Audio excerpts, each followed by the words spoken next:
Hello, everyone. Welcome to this week's episode of Green on the Greens. Myself, Iain MacMillan, alongside Cody Williams, going to talk this week's Wells Fargo Championship and quickly wrap up last week's Mexico Open. Cody, we were just talking before we went live. Of course, Jon Rahm wins the week that he's at like 4-1, and everyone says don't bet on him because he has no value. Of course, this is when he finally decides to win. Any quick thoughts on the Mexico Open before we wrap that up? I mean, to that point, it's rare that, someone who's that heavily favored, especially, in a golf tournament specifically, delivers Right. on it. So, you're looking at the anomaly. So next time you see a minus or a plus 400 favorite coming into a tournament, don't think, oh, John Rahm won the last time, Right. because I'm pretty sure the last time we saw a favorite that heavy was when he was at the Fortinet and Rahm was favored like that before, and he missed the cut that week. So, this was the anomaly. But what little I did get to see of the Mexico Open, I was out of town, so I didn't get to watch as much as I normally would. But it seemed like a fun course, and I want to see more tournaments there because it didn't play out necessarily as we were both talking about, distance did matter, but not as much as I thought it was going to Yeah. overall. And so I would like to get, the more reps you get at a course that's new on the tour, the more you get to learn about it. So I want to see, if that plays out again next year, and if there's just, we were looking at it wrong just on the little data we had. Speaking of which, things aren't getting too much easier this week as handicappers for the Wells Fargo Championship. Usually held at Quail Hollow, not held there this year because the President's Cup, which Team International is going to win, is held at Quail Hollow this year. So this year, the Wells Fargo Championship is going to, what's it called again? TPC Potomac. Potomac, is that how you pronounce it? Thank you, because I'm the Potomac, yep. king of mispronouncing things. Potomac at Avenel Farms. Is it Avenel? I have no idea about the second part. I just know it's Potomac. We do have a little bit more data than we had last week, though, because there was two somewhat recent events there. The 2017 and 2018 Quicken Loans National, which is now just known as The National, was hosted there. So we have two events. They're from 5-6 years ago, but at least we have a little bit of data to go off of for this week's kind of unfamiliar course. But like I said, not quite as unfamiliar as last week's Mexico Open. But we do, as always, need to recap our picks. Cody, I'll start with you. And this is what I'll say. The night is always darkest right before the dawn, my friend, because it was a rough week for you. Oh yeah, it did not go as planned. Missed the cut. Kevin Na finished T42, so he did not miss the cut. And then your top 20 and top 10 bets, Tyler Duncan and Scott Stallings, both missed the cut, unfortunately. Sebastian Munoz, top 5, finished T29, and your winner, Gary Woodland, finished T24. But like I said, I'll give you the excuse in that this is the first time I've ever seen this golf course, and it's almost impossible to handicap a golf event at a brand new course because you're literally going off of looking at Google Maps and looking down the course and being like, oh, this looks kind of long, and you might need driving distance this week. So I'll forgive you for that. When I hit one winner and I was one stroke away from actually having a pretty decent week. My missed the cut. Patrick Reed was wrong. He finished T42. Hayden Buckley was having a good week. He collapsed on the weekend, though. He was my top 20 bet. He finished T61. Cameron Champ was my winner of the week. Plus 310. I got him at to finish in the top 10. He finished T6. And then I was one stroke off with my top 5 bet. Aaron Wise finished tied with Cameron Champ at T6. Huge Sunday charge. I think he shot 7 under on Sunday. And I think he was even 4th place when he entered the clubhouse. But there were enough guys left on the course that he ended up dropping down to T6. So just missed out on that one, and that would have made it a profitable weekend for me. And then my winner, Matt Jones, wasn't even close, T59. So you kind of called that one out last week. Bad pick, but hey, like I said, tough week to handicap. But the last thing that we got to recap is our closest to the win competition. For those who don't know this, we're picking every week 2 golfers, 150 to 1 odds or longer. Whoever gets closest to the win, aka further up the leaderboard at the end, gets a point, and the winner at the end of the PGA Tour season gets a free round of golf on the loser. So last week, 2 weeks ago, which was the first week we did it, they both missed the cut. Thankfully, credit to us, both of our closest to the win picks did make the cut, but my guy came closest to the win. So I get the first official closest to the win victory. I get a point on the board. Trey Mullinax, T24, pretty good. Pretty decent pick there for a guy who was, I think, 150 to 1, 175 to 1. And Brandon Hagee, who you had to end up kind of, to your credit, pick on the fly because we found out the official odds at win last second. He was shorter than 150 to 1. He finished T42. Last I looked, actually, and there weren't many holes left. The two guys were tied. I thought we were going to have another wash because I thought they might tie. But what happened to Brandon Hagee? Did he collapse on you? Oh yeah, the Sunday 75 came back and bit me real hard.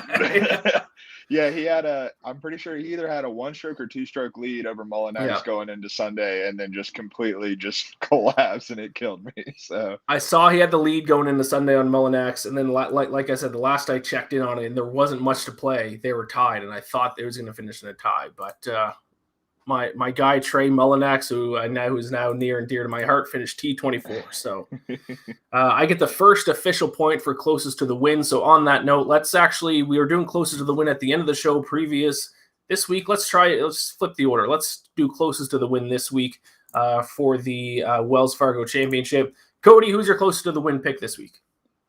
Yeah, after my picks last week, we need to change something up so I can get in the right headspace. For this week, I'm going with Austin Smotherman. I've seen him at consensus odds around 180 to 1.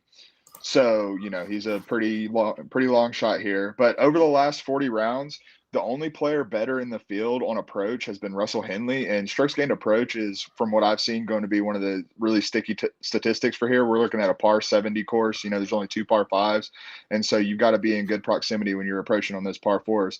And his approach play has been, literally second in this field over the last 40 rounds, which is a pretty good sample size. And he's a good ball striker off the tee as well. His short game, which I think you mentioned a couple weeks ago, actually, when you brought him up, his short game is where he tends to, hurt, and that's why he's 180 to 1. And his short game has also caused him to not finish really well recently. But I think when, at a course like this where the par 5s, it shouldn't be a birdie fest necessarily. I think that his ball striking is going to shine through and give him a good finish this week. I am taking for my closer to the win pick this week, Satoshi Kodera, and I apologize because I definitely mispronounced that name, but he has made the cut in 5 of his 7 starts this season, and for closer to the win, making the cut just might be good enough. And he also finished T15 at the Mexico Open last week, so he's in good form. And there are 2 important categories that I'm looking at this week: driving accuracy and long approach game. He's 13th in driving accuracy, 8th in approaches from 175 to 200 yards out. So he's a big check for those 2 boxes that I'm looking at this week. So Satoshi Kodera is my close to the win. WinBet does not have odds as of right now. They're late posting this week, but I saw him at other places like 250 to 1. So I'm going to guess he's well within that 151 number. So Smotherman against Kodera. Best of luck, my friend. I hope that I take a 2-0 lead on you. I hope that does not happen, and if it does, I hope the Leafs go down 0-2 in the series. Oh, boo!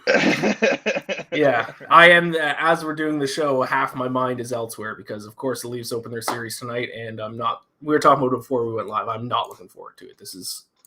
I've compared it before. It feels like getting ready for a Leafs playoff game, and this is, I know, off topic, but it feels like when your girlfriend texts you that we need to talk. It's like, oh, okay, my heart's about to get broken. Perfect. This is going to be fun. That's how it feels getting ready for the Leafs playoffs, but we'll see.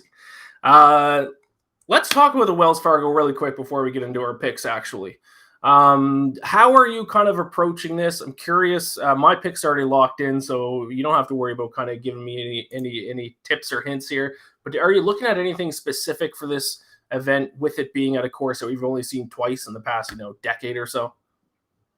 Yeah, like I said, I'm really looking at strokes gained approach because I think that the ball strike, and like you said, driving accuracy is second in terms of how I'm handicapping it. But it's a lot more narrow than what we saw last week. But you look at the 2 champions at the Quicken Loans when it was played here. You have Kyle Stanley and Francesco Molinari, and both of those guys are their strengths are their approach game. And Kyle Stanley, he can't putt. That's his big thing, is he literally cannot putt. He is a disaster on the green. So, I'm kind of looking at short game, and I'm not really considering it too terribly much in this event. And I'm just looking at guys who I know can stuff it close when they're approaching the green. That's a little bit of a difference for me and you. I am looking at short game a little bit more, especially more scrambling and strokes gained around the green. Maybe not so much putting, but short game, maybe I'm going to be valuing that a little bit more this week. But like I said earlier, my two big ones are driving accuracy and long approach, specifically from 175 to 200 yards out. According to Data Golf, there's like way higher than average approach shots from that 25-yard distance than a normal PGA Tour course. So with all that being said, that's if it kind of holds up to data from 5-6 years ago, which kind of who knows. And also the weather is apparently not going to be great this week, so we'll see how that affects the field. But let's get into our picks here. I don't think I'm missing anything. I think we're good to move on to our picks for the Wells Fargo Championship. Miscut, top 20, top 10, top 5, winner. Cody, start us off with your pick to miss the cut. Miss the cut. This is probably going to be a chalky pick for missing the cut this week, but I'm going with Paul Casey. He's near the top of the odds board when you look at it, and it's understandable as to why. Paul Casey, when he's at 100%, this course should fit him. Strong approach play, strong, like you said, around the greens. He's an accurate hitter off the tee, but he's not healthy. There's no way he's healthy. He had to withdraw at the match play and then withdrew at the Masters, and he's been rehabbing since then. And even if he is even if his rehab's gone well and he's feeling better, there's no way he's at 100% still, or he still has rust. So I just don't like him in a field that's actually, relatively strong. I just don't think, he's going to come out and be the Paul Casey that we've seen for, years and years on the tour. Yeah, about the field, I don't know if I'd call it. It's definitely stronger than last week's field, and kind of there are some decent mid-tier level guys, but still like the superstars aren't really here though, right? Right. Yeah, I was thinking more depth than right. It definitely has level. more depth than last week's event, that's for sure. Yeah, I like that pick. That was a pick I was certainly looking at. I went a different way. I got actually pretty aggressive with my miss the cut bet, and I am betting on the guy who you picked last week to win, Gary Woodland.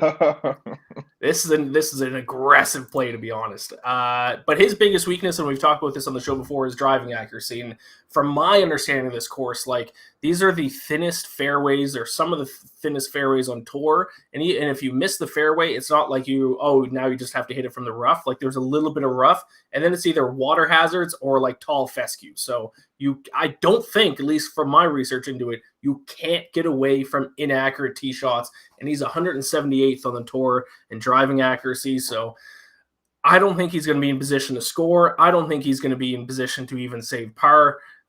It is risky because he's kind of one of the, he's like 5th or 6th or something. Like he's definitely in the top 10 on the odds list. I think he's coming in around like 8th or 9th. So an aggressive play, but I'll take Gary Woodland to miss the cut at 2-1.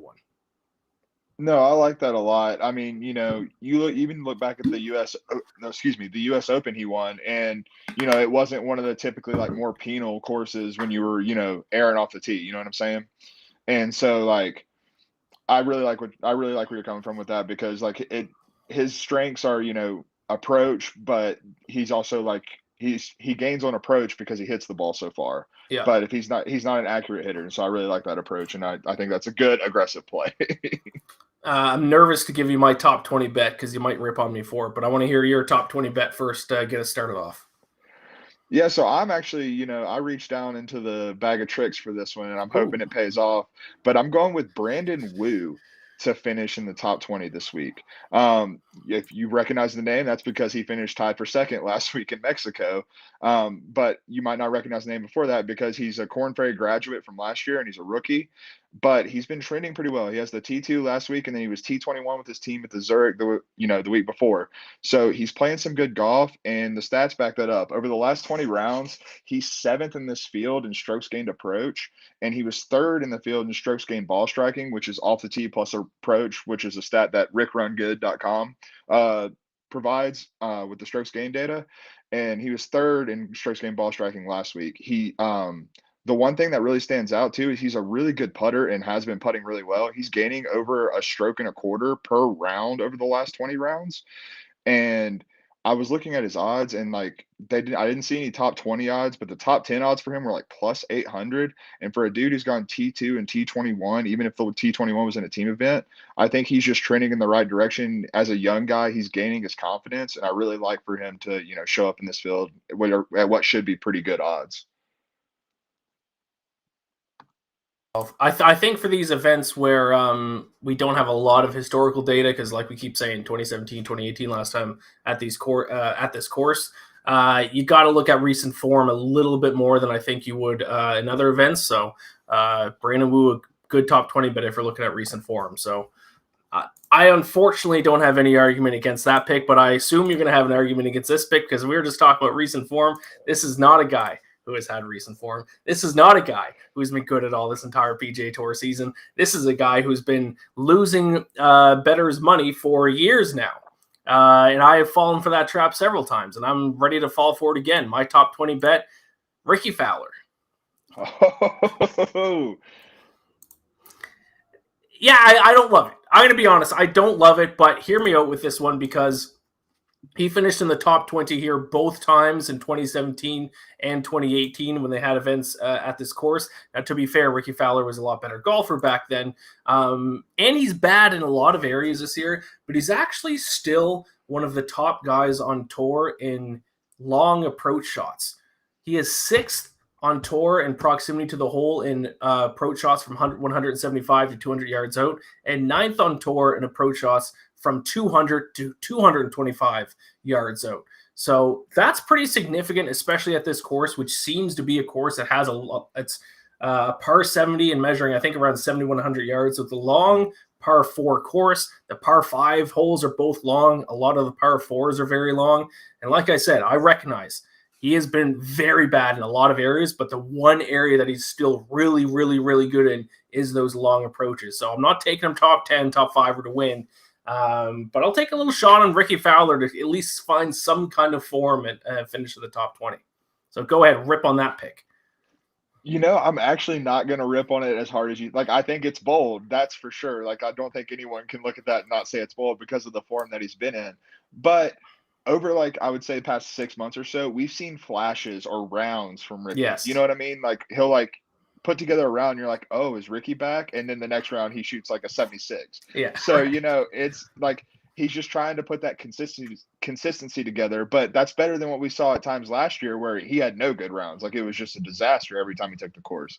And so I think he's trending slowly, but trending in the right direction. So I don't mind taking a gamble, especially like you said, there's not a lot of top names in this field. So, if he can find a little more consistency than he's shown, I can see a top 20 bet. Like, you're not being overly aggressive with it. And so, I think there is some value there because he has been so bad overall. Yeah, and those good rounds are usually on Thursday too, and I'm obviously up early watching these Thursday rounds, watching like featured groups on PGA Tour Live, and the announcers are always like, oh, Ricky, is he finally finding his form? Ricky's back! And sometimes it'll even only last like the first 9 holes, it'll be like 4 under, and then finish around like 2 over. And they're like, no, I guess Ricky's not back. Yeah, I mean, the thing with Ricky that has been so troubling over like the past year and a half or however long his struggles have been going on is, when he was contending all the time and not people were, just crapping on him for not winning really, the Tony Finau corollary. It was his putter was always just like he was like Cameron Smith almost, where you just always had faith in him when he was inside of 10 feet, and that's not been there for a long time. And so like, that's definitely a concern, but you're looking at a top 20, banking on him maybe finding a little magic at a place where he's had success. I like it. Let's go, Ricky. Golf is funner when Ricky Fowler is good. Let's move on to top 10. Give me your top 10 bet. Top 10, I am going extremely chalk with a guy named Rory McIlroy, who is the favorite to win this event. What? A top 10 on a guy who's like the odds-on favorite? What is this, like a minus 200 bet? So I saw consensus odds at plus 140, and okay. that's why I'm taking it as a top 10 bet, because I feel like it's the safest bet I've seen on the board. Rory in this field finishing in the top 10, it just feels like, I can go ahead and print the ticket right now. Like the last time we saw him, and maybe this is coloring, a little bit of recency bias, but was the Sunday at Augusta, when he charged up the leaderboard and gave everyone hope that maybe Scotty Scheffler's going to fall back. He didn't, obviously, but, we have good vibes from Rory the last time we saw him. But overall, he's been playing so extremely well. And the thing that really stood out is I was looking at the strokes gained tee to green numbers, and he's first in this field over the last 40 rounds, and it's by a lot. He's gaining 1.53 strokes tee to green per round. The second best in the field is tied between Luke List and Keegan Bradley at 1.27 strokes gained tee to green per round.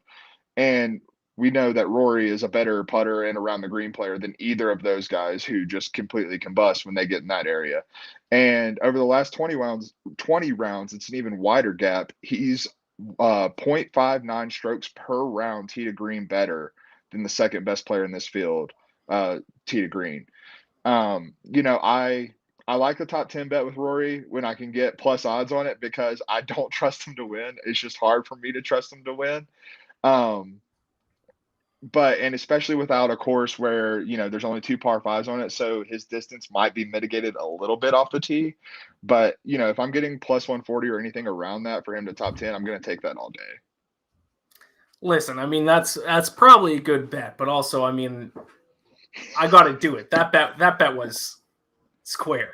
That's as square as it comes. Rory McIlroy top 10 at the Wells Fargo. The question for you, though, do you think he's being a little bit overvalued because he's a 3-time winner of the event? People are going to think about that, but then not realize it's at a different course. Do you think he's being overvalued at all because of that?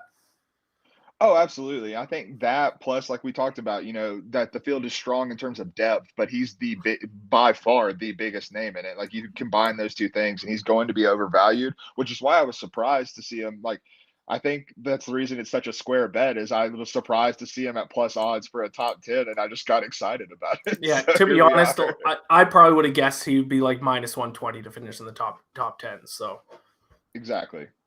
I don't hate the bet, but like I said, I got to rip on you a little bit for being a little square with that because my top 10 bet is certainly not square. Going pretty far down the odds list on this one, I'm going with a fellow lefty to finish in the top 10, Brian Harman. Not quite Rory McIlroy. I think you might get a little bit longer odds in this bet as opposed to top 10 for Rory McIlroy. 16th in driving accuracy, 33rd in scrambling, 39th in putting. Those are big numbers, especially in, I don't really know if it's a weak field. It's certainly not a strong field, but it's a field where I think he can thrive in. Also, despite him not being a long driver, he's actually pretty solid with his long approaches. 75th in approaches from 175 to 200, 24th in approaches from 200 to 225, and he already has 2 top finishes this year, with his latest being a T5 at the Valspar. So that's a little bit of an aggressive play for sure. And also, most importantly, he's a Falcons fan. He's a Georgia guy, so I got a soft spot for him for being a lefty and being a Falcons fan. So Brian Harman, top 10. So there you got one that's probably more likely hitting in Rory, and one a little bit of a very big time long shot. So a little something for everyone with the top 10 bets. Now you like targeting guys like Brian Harman and Kisner and stuff like that when you get into like these courses where it requires accuracy. I've noticed that about you. So that while it is a lot longer shot than Rory, it doesn't surprise me in the least. So. My next 2 picks are not going to surprise you either, I'll tell you that. But before I get to my top 5, I want to hear your top 5. Go ahead. So I'm going with another kind of a recent form influence pick. I'm going Tony Finau to finish in the top 5 this week. Now, I know like your first thought is probably like, Tony Finau, he hits it a mile off the tee and may not be known for his driving accuracy. And I get that. But one of the things we've seen from Finau over the years is kind of in the ilk of Jon Rahm, and that they can dial it back really effectively off the tee when necessary. And I think that's something that can really play to his advantage. And he's coming off a T2 last week, and we saw the best form from Tony Finau in terms of ball striking that we've seen that was missing earlier in the season when everyone was like, what is wrong with this guy? This isn't the player that we've seen over the past 3 to 4 years. He was second best in the field last week in strokes gained approach, and that was only gaining 3 strokes off the tee. So he gained like 8.8, I think it was, strokes on approach. He was just absolutely dialed in with his irons, which, as I said, I'm looking really, really intensely at this week. The one, he honestly could have taken down Jon Rahm in Mexico had it not been for his putter, because that is still something that's very worrisome right now, which is why I'm going with the top 5. But I think that, after his tough start, he just got, if I'm not mistaken, his T2 just got him into the top 125 in the FedEx Cup because he's been playing so badly overall. And so I think it's a guy who knows he has to make up ground, and you're seeing that his play start to reflect that. I think he's been in the top 35 in each of his last 4 starts, and he just came off a T2, and I really like for him to, start turning his season around. I will say I looked at Tony Finau. I didn't go with him, obviously, but one thing that I did like about his game, that even when he was playing bad earlier this year, he's still one of the best in those long approach shots. I don't have the numbers right in front of me, but I keep saying that. From my research, it seems like those 175 plus approach shots are super key this week. And Tony Finau, even though his other areas of his game have not been good this season, he's still been good in that area. So for that reason, I like the pick. But also it's Tony Finau, which makes me nervous. Hey, I'm not picking him to win, so it shouldn't make you nervous. It's just the top fair. 5. That's fair. My top 5, when you think of short but accurate hitters, is there a name that comes to mind? Not off the top of my head, but I'm a little tired and jet lagged, so you got to hit me with it. Matt Kuchar to finish in the top 5. Okay.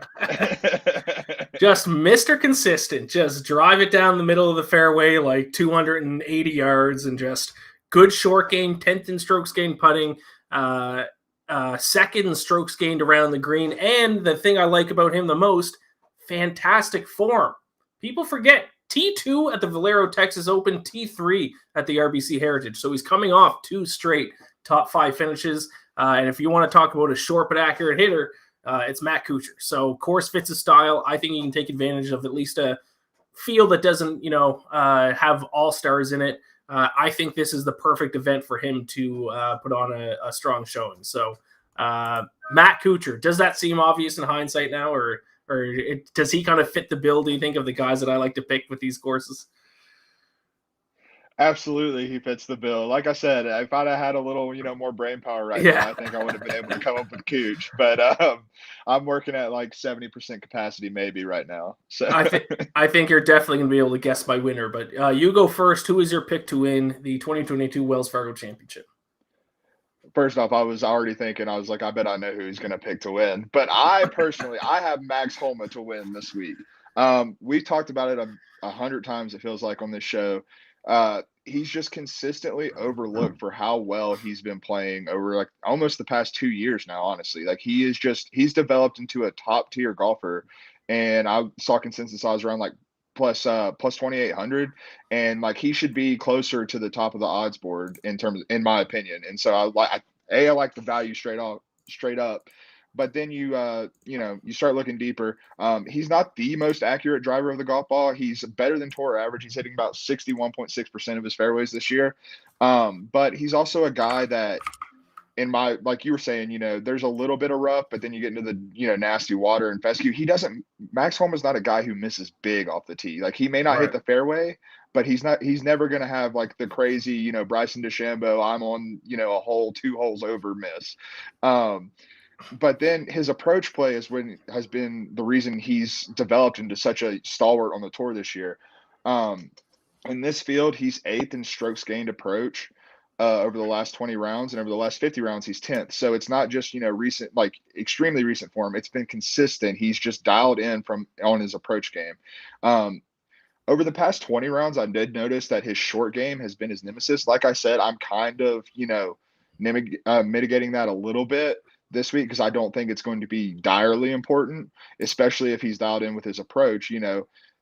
That's one thing that I do. One of the reasons why I tend to overlook around the green strokes gained a little bit, because, someone could be dialed in from approach and then have one shot where they, miss the green, and they chunk a chip or something like that. And that's going to affect their strokes gained around the green number, because that's the only, data that they have on that. So I think it's kind of in terms of strokes gained data, I think that's a little it can get a little wonky. And with how good he's been on approach, I think that could potentially be the case with Homa. But I just think he's developed into an elite player on the PGA Tour. And I think that he's a past champion. Granted, it was at Quail Hollow, but I think he's due to pop up again. Yeah, I don't have any argument against that pick. Actually, we're on the same page. He was one of my picks in my article that will come out whenever WinBet decides to post their odds. So I hope they post decent odds for Max Homa, because I've already written the article, and Max Homa is one of my picks. So I like that a lot. I mean, especially in this field, I think he's being a little bit undervalued. And most of the top guys, I don't have a lot of trust in. I'm not betting on Matt Fitzpatrick to win. I don't know if that's who you thought I was going to take because I've given up hope in Matt Fitzpatrick. Tyrrell Hatton, I don't like his driving accuracy. Abraham Answer does not deserve to be 28-1 with how he's playing right now. But the guy who I'm betting on, I am saying this is the last time I'm betting on this person. And if he doesn't win this time, I officially give up. Who is it? It's Corey Connors. Corey Connors, my pick to win. Again, I'm back in my bullshit betting on Corey Connors. I hate this guy now. I went from loving him, my fellow Canadian, to now I just hate him because I've bet on him so much, even in the span of the show, which we've only been doing for like 2 months. I feel like I've bet on him like 5 times. Right. But I'm putting my flag in the ground. If he can't win this week, he just can't win. Like, I'm officially off the Corey Connors train if he can't win this week. This course fits his style to perfection. He's 37th in driving accuracy, 6th in strokes gained off the tee, 3rd in ball striking, 3rd in greens and regulation. He's pretty good with his long approach game, and he's at least where the books I'm looking at, he's second on the odds list. So the only all-star needs to compete with is Rory. So like he's the top of the field at a course that fits his style to perfection. It looks like it's going to be a cold, damp week as well, which if there's any country that has golfers that know how to play in the cold, it's Canadians. So like literally there's nothing more that could go Corey Connors' way this week. If he doesn't win, I officially give up. And if I ever bet on Corey Connors again, then I don't know, you can slap me or something, or I'll put like $1 in a jar every time that I bet on Corey Connors again, because I can't do it. I'm done with this guy. But then again, I look at this event and I'm like, well, this kind of fits his style to perfection. It seems like a Corey Connors week. Corey Connors. You sound like you're mad at yourself for this. You need your Corey Connors swear jar. I am mad at myself. So I see him around. By the way, I see him consensus odds around 20-1. I'm sure WinBet will be somewhere around there as well. No, I looked hard at Connors as someone, at least a place finish, because like you're saying, like he's so accurate off the tee, but where he sets himself apart from guys like, your other place pick or finish picks, like, Kuchar and Harmon and stuff like that, is he's also not like short. He's long. He's still a long hitter off the tee while still being accurate. And so I think this could really set up well for him to show up. I saw Homa and I just had a gut feeling going with the numbers, and so that's where I went with him. But I looked hard at Connors as well. So I have nothing negative to say except for the fact that he's lost us both a little bit of money over the past few months. So. I can't believe I'm betting on him again. And it's not even like I'm just taking him top 10 or top 20. Like I'm like, yep, outright to win. Like as if I haven't done parlay that. the outright with the Leafs to win the cup, just to cause yourself maximum pain. Yeah, exactly. So there you go. Recap our picks here really quick, and then we'll wrap up the show here. And we're an hour away from the start of my heartbreak with the Leafs. My picks this week to closest to the win. I'm going Satoshi Kodera. Do you know if I'm mispronouncing that, by the way? I think it might be Kodira, but you got the first name right. Okay, I think it is Kodira. That would probably make a little bit more sense. He is my closest to the win pick. Missed the cut, Gary Woodland, top 20, Ricky Fowler, top 10, Brian Harmon, top 5, Matt Kuchar, and to win the 2022 Wells Fargo, Corey Connors. And then on my end, for closest to the win, I have Austin Smotherman. Missed the cut, Paul Casey, top 20, Brandon Wu, top 10, the squarest bet of all time, Rory McIlroy, top 5, Tony Finau, and then to win, Max Homa. Beautiful. Let's have a big week. And then next week is I looked it up before we went live so I wouldn't forget, and I'm forgetting already. AT&T Byron Nelson. There you go. I had you covered if you didn't get it. So. I knew you did. I've forgotten it like last 3 shows now. I've forgotten the next week's event. Got it this time. Took me a second. And then the week after is the PGA Championship, which should be fun. So thank you to everyone who's watching. As always, if you're watching on YouTube, like, subscribe, all that good stuff. Best of luck with your picks this week. Go Leafs, go, and we'll talk to you next week.